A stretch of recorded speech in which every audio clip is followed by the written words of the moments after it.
ဖာဘီယိုကကျမရဲ့အကောင်းဆုံးတငယ်ချင်းဖြစ်ခဲ့ပါတယ်။ဒါကိုကျမအလယ်တန်းကျောင်းသူအရွယ်လောက်တုန်းကခရစ်စမတ်လက်ဆောင်အဖြစ်ရခဲ့တာပဲဖြစ်ပါတယ်။ကျမတို့မိသားစုကအယုတ်တွေပေါ်မှာပတ်စံများများစဉ်းစားမသုံးနိုင်ကြပါဘူး။ဒါပေမဲ့ကျမဒီအယူလေးကိုတော့သူတို့မပေးမချင်းနေတိုင်းကိုတောင်းနေခဲ့တာပါ။ကျမကအလွန်အမင်းပျော်ရွှင်တတ်တာကြောင့်ကလေးတစ်ယောက်အနေနဲ့တငယ်ချင်းဖွဲ့ဖို့အတွက်ခက်ခဲခဲ့ပါတယ်။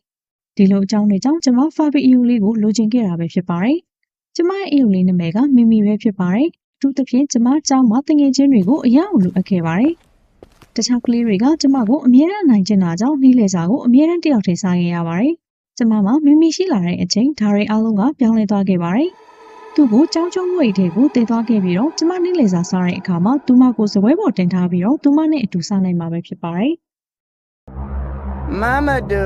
Mamadou, Kabobe. Yay, Kamate, Dailote.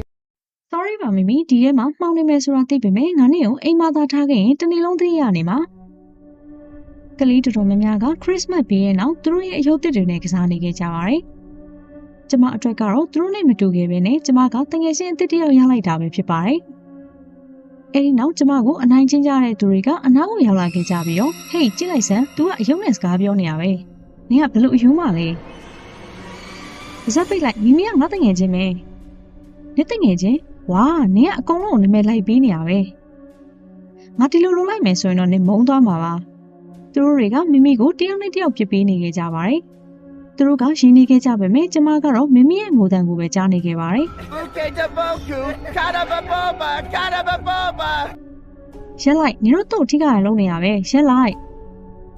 တနာလိုက်တာငါရဲ့အယူယူကတော့ပြတ်တော့မယ်ထင်တယ်ငါရက်လိုက်လို့ပြောနေရလေကျမရဲ့တူတီတော့တငယ်ချင်းလေးကိုကာကွယ်ပေးဖို့အတွက်လုပ်ခဲ့ပါတယ်။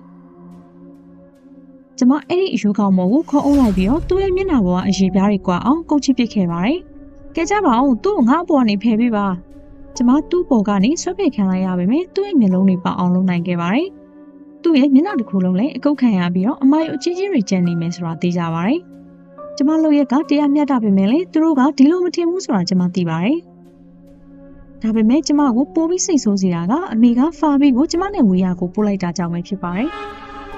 သူကဒါကိုပြဿနာဖြစ်စေတဲ့အကြောင်းရင်းလို့ပြောပြီးတော့ကျမကတခြားသူတွေနဲ့တငယ်ချင်းမဖြစ်ဘဲနဲ့ဆယ်ရုပ်တရုပ်နဲ့တငယ်ချင်းဖြစ်လို့မရဘူးလို့ပြောခဲ့ပါတယ်။ဒါကကျမအမှားမဟုတ်တာမိမိကတခြားသူတွေထက်ကျမပေါ်ကောင်းတယ်လေ။အမေကမိမိကိုစောင်းစင်ကြီးရဲ့အပေါ်မှာတင်ထားလိုက်ပြီးတော့ကျမလိမ်မာလာမှသာသူမကိုပြန်ရမယ်လို့ပြောခဲ့ပါတယ်။ဒါပေါ့ကျမသူမကိုပြန်တွေ့ရဖို့အတွက်အကြာကြီးစောင့်ကြရမလိုပါဘူး။တညကျမအမေရဲ့အခန်းထဲကိုခိုးဝင်ခဲ့ပြီးတော့စောင်းစင်ပေါ်ကိုတက်တက်လေးတက်သွားခဲ့ပါတယ်။အဲဒီနောက်မိမိကိုယူပြီးတော့ကျမအခန်းထဲကိုပြန်လာခဲ့ပါတယ်။ငါနဲ့ကိုအရန်သတိရတာပဲမိမိငါပြောသားပဲငါနဲ့ကိုရအောင်ပြန်ယူမှာပါ Kame me one. ။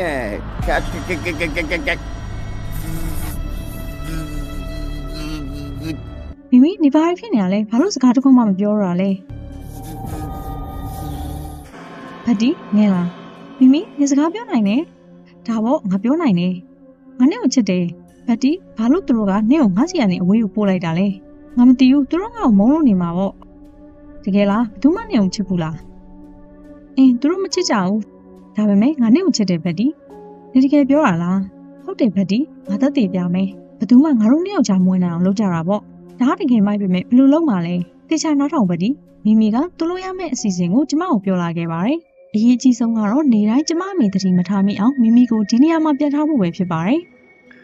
တညမိမိနဲ့ကျမတို့ရဲ့တီးပါတီမှာစကားလက်ဆောင်ကြနေခဲ့ပါတယ်။ကျမတို့တစ်ခုကလွှဲရင်အရာအလုံးကိုအတူတူလုပ်ခဲ့ကြပါတယ်။မိမိကဘေးစင်အောက်ကဘီရိုတွေကအရာကိုဘယ်လိုထိုးရမလဲဆိုတာကိုပြခဲ့ပြီးတော့အစားအသောက်တွေကိုဘယ်လိုထည့်ရမလဲဆိုတာကိုပြခဲ့ပါတယ်။တပတ်လောက်ညတိုင်းစတိုက်လုပ်ပြီးတဲ့နောက်နေမနက်မှာတော့ကျမစိတ်မပါပဲအိယာနိုးလာခဲ့ပြီးတော့ကျမမိမိကိုပြန်ရဖို့အတွက်တနေ့လုံးအမေတို့နဲ့အတိုက်ခံလုပ်ခဲ့ရပါတယ်။သူကကျမမိဘရဲ့ချက်ကျွေးရဲ့ဘလို့အစားအစာမျိုးကိုမဆိုညှင်းဖို့ကိုလည်းပြောခဲ့ပါတယ်။ကျမစီမိမိကိုပြန်မပေးမချင်းဘာမှမစားဘူးလို့ညင်းခဲ့ပါတယ်။ကျမစားတဲ့တကူတီသောအရာကတော့မက်တော်နယ်ကကြက်သားကြော်ပဲဖြစ်ပါတယ်။ကျမမိဘတွေကတော့မကြာခဏဝယ်ကျွေးခဲ့ပေမဲ့ဒီအစားအစာတွေကဈေးကြီးတာကြောင့်ကျမအစာငတ်ခံပြီးတော့ဆန္ဒပြနေတာကိုရက်သိနေလို့ပြောခဲ့ပါတယ်။အိမ်ကအစားအသောက်တွေကိုပဲစားခဲ့ဖို့ပြောခဲ့ပါတယ်။ဒါပေမဲ့တဖြည်းဖြည်းနဲ့တရက်ပြီးတရက်သူတို့ရဲ့ပုံစံကနေမကောင်းတဲ့ပုံစံဖြစ်လာခဲ့ပါတယ်။တရက်သူတို့ကကျမကိုမနှက်စာကျွေးဖို့လုပ်နေတော့လဲကျသွားခဲ့ကြပါတယ်။ အဲ့ဒီအချိန်ကျမမမီစီကိုသွားလိုက်ပြီးတော့မမီနင်မှန်နဲ့ဘူးရဲကြွတ်သက်စေးရတကယ်အလုပ်ဖြစ်တာပဲ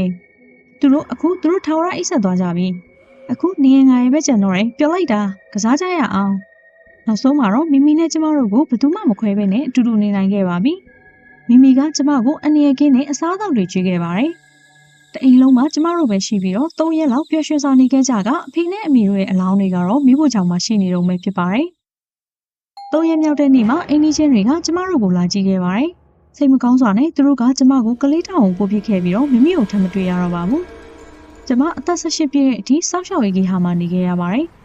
လာနိုင်နေကြပြီးရဲ့နောက်အခုဆိုရင်ကျမဘာသာပတ်စံရှာနိုင်နေပါပြီ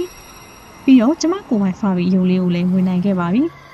ကျမဒီအယုံလေးကိုအိမ်ခေါ်သွားမယ်ဒုတိယမိမိဖြစ်နေပေါ့ဗီဒီယိုလေးကိုအဆုံးထိကြည့်ရှုပေးလို့ကျေးဇူးတင်ပါတယ်သဘောကျနှစ်သက်တယ်ဆိုရင်ဗီဒီယိုလေးကို like နှိပ်သွားပြီးတော့ channel လေးကို subscribe လုပ်ပေးသွားကြဖို့တောင်းဆိုချင်ပါတယ်